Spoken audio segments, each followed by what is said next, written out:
yalnızlığımın eski günleri çağırmasından.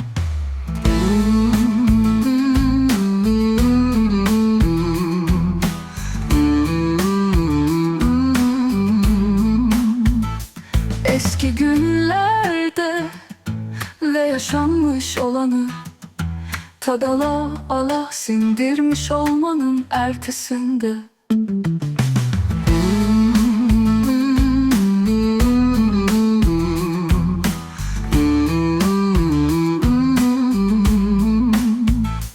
Burnumun çatısında saklanmış aromaları damağımda.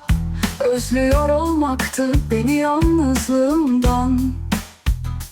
Eksilmiş yaşanmışlığımdan biriktirdim.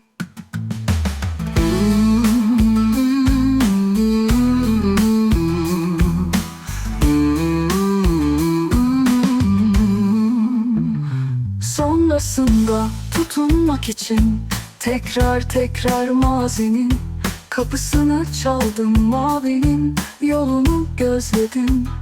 Her rüzgarda dağlardan gelecek çiçek kokularını, nehirlerden gelecek serin ferahlığı aradım.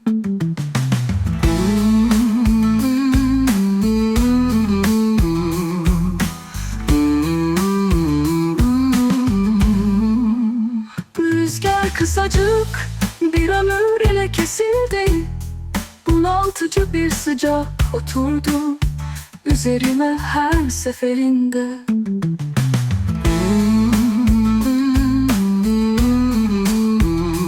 Direndim yalnızlığıma, sarılmayı denedim. Sarılınca tanır, sarılınca sever. Beni yalnızlıkta komaz, ya da benden umudu keser de bırakır gider. Yalnızlığım